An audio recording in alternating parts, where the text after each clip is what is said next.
Hello दोस्तों, Divya study centre में आपका स्वागत है।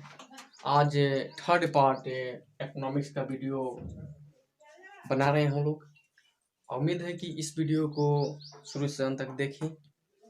आज हम पढ़ेंगे राष्ट्रीय आय।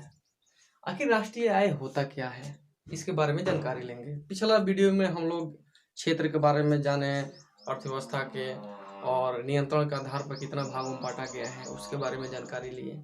आज हम पढ़ेंगे राष्ट्रीय आय। हर एक अलग अलग देश का अपना अपना आय, राष्ट्रीय आय होता है। यानी राष्ट्रीय मतलब कोई भी देश एक वर्ष में समस्त सेवाओं और उत्पादन में जो भी मुद्रा के रूप में योग करता है उसे हम राष्ट्रीय आय के रूप में जानते हैं। देखते हैं राष्ट्रीय आय। किसी देश में एक वर्ष में उत्पादित, यहाँ पर ध्यान देना आप लोग, कोई भी देश अगर एक वर्ष में जो भी उत्पादित होगा समस्त वस्तु, यानी वस्तु मतलब गुड्स यानी सामान भी ले सकते हैं। सेवाओं में जैसे बैंक प्रणाली, हम लोग दूसरा वीडियो में जान चुके हैं कि कौन सा सेवाएं क्षेत्र में कौन सा क्षेत्र आता है। सेवाओं के मौद्रिक मूल्यों का योग ही राष्ट्रीय आय कहलाता है। यानी किसी देश में एक वर्ष में उत्पादित समस्त वस्तुओं तथा सेवाओं के मौद्रिक मूल्यों का योग ही राष्ट्रीय आय कहलाता है। ध्यान देना, राष्ट्रीय आय सबसे पहले दादा भाई नौरोजी ने सबसे पहले प्रकाशित किए थे। उन्होंने ही सबसे पहले बोले थे। एक उनका बुक था जिनका नाम था property and on British rule in India नामक बुक में प्रकाशित किए थे। देखते हैं भारत में राष्ट्रीय आय की प्रथम अनुमान, ध्यान देना, भारत में राष्ट्रीय आय की प्रथम अनुमान दादा भाई नौरोजी द्वारा 1868 में लगाया गया था। यानी क्वेश्चन आएगा, आ सकता है, हमेशा ही आता है कि भारत में राष्ट्रीय आय की प्रथम अनुमान कौन सा व्यक्ति लगाए थे, तो दादा भाई नौरोजी ने। कब जी? 1868 में। अब आके देखते हैं, ये भी क्वेश्चन आ सकता है कि किस पुस्तक में दादा भाई नौरोजी ने राष्ट्रीय आय की प्रकाशित किया था। उनका पुस्तक का नाम है property on British rule in India. उनका किताब का नाम है, यानी पुस्तक का नाम है property and on British rule in India. ध्यान देना, माइंड में बैठाना आप लोग कि इस बुक में ही प्रकाशित हुआ था। क्या जी? राष्ट्रीय आय के बारे में आते हैं, ध्यान दें। ठीक है, राष्ट्रीय आय के बारे में तो हम लोग जानकारी ले लिए। अब आते हैं कि इस जो आय है वर्तमान में कौन सा संस्था इसको प्रकाशित करता है। ठीक है, उस समय वो अपना बुक में प्रकाशित किए दादा भाई नौरोजी, पर अब वर्तमान में कौन सा संस्था इसको प्रकाशित करती है, देखते हैं। वर्तमान में राष्ट्रीय आय के अनुमान केंद्रीय सांख्यिकी संगठन द्वारा किया जाता है। ध्यान दें, क्वेश्चन आ सकता है कि वर्तमान में राष्ट्रीय आय की गणना किस संगठन द्वारा किया जाता है? केंद्रीय सांख्यिकी संगठन द्वारा किया जाता है। ओके, ठीक है। अब क्वेश्चन आ सकता है कि केंद्रीय सांख्यिकी संगठन की स्थापना कब हुआ था?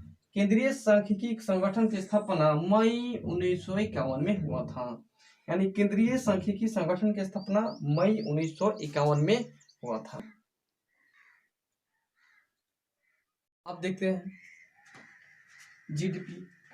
हर एक देश का अपना अपना जीडीपी, एनएनपी और जीएनपी अलग अलग परफॉर्मेंस दिखाते हैं इकोनॉमिक्स में। जैसे में जीडीपी को हम ग्रॉस डोमेस्टिक प्रोडक्ट के नाम से जानते हैं। इसका फुल फॉर्म हुआ, इसका हिंदी हुआ सकल घरेलू उत्पाद। किसी राष्ट्र यानी कोई भी देश में एक वर्ष में उत्पादित सभी वस्तुएं और सेवाओं का अंतिम मौद्रिक मूल्य उसका सकल घरेलू उत्पाद कहलाता है। ये समझो कि राष्ट्रीय आय के अंतर्गत आता है। जो राष्ट्रीय आय का परिभाषा है उस सेम टाइप पर है।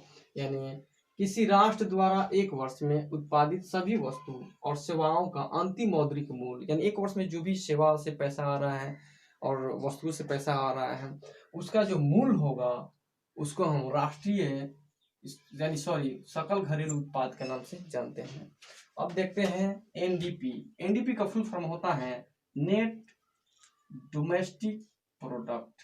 इसका शुद्ध हिंदी होगा शुद्ध घरेलू उत्पाद, और इसका परिभाषा होगा किसी अर्थव्यवस्था, यानी किसी अर्थव्यवस्था वह सकल घरेलू उत्पाद है, यानी कोई भी अर्थव्यवस्था में सकल घरेलू उत्पाद होगा जिसमें एक वर्ष में हुए, यानी कोई भी अर्थव्यवस्था में सकल घरेलू उत्पाद होगा, यानी सकल घरेलू उत्पाद होगा जिसमें एक वर्ष में हुए ह्रास को, ह्रास मतलब कमी होता है, ह्रास को घटाकर प्राप्त होता है, उसे हम शुद्ध घरेलू उत्पाद कहते हैं।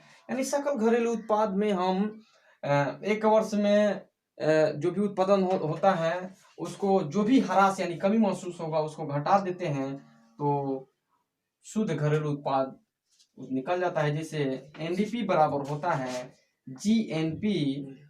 जीडीपी यानी सकल घरेलू उत्पाद माइनस मूल ह्रास। सकल घरेलू उत्पाद माइनस मूल ह्रास में अगर कमी होगा तो शुद्ध घरेलू उत्पाद आ जाएगा। अब आते हैं जीएनपी यानी ग्रॉस नेशनल प्रोडक्ट। इसका हिंदी होता है सकल राष्ट्रीय उत्पाद, यानी ग्रॉस नेशनल प्रोडक्ट यानी सकल राष्ट्रीय उत्पाद। देखते हैं इसका परिभाषा। किसी देश की नागरिकों द्वारा, यानी कोई भी देश में नागरिक द्वारा, जैसे हम लोग आप जैसे नागरिक हैं, किसी देश की नागरिकों द्वारा एक वर्ष में उत्पादित वस्तुओं और सेवाओं को अंतिम मौद्रिक मूल्यों में जब उस वर्ष के उसके विदेशों से आय को जोड़ते हैं तो सकल राष्ट्रीय उत्पाद निकलता है। सकल राष्ट्रीय उत्पाद क्या है? किसी देश में नागरिकों द्वारा उत्पादित वस्तु और सेवाओं में अंतिम मौद्रिक मूल्य में जो भी विदेश से भी निवेश आते हैं उसको हम जब जोड़ते हैं तो सकल राष्ट्रीय उत्पाद निकल जाता है। अब देखते हैं एनएनपी यानी नेट नेशनल प्रोडक्ट। इसको हम शुद्ध राष्ट्रीय उत्पाद के नाम से जानते हैं, और इसका परिभाषा है किसी अर्थव्यवस्था में एक वर्ष में सभी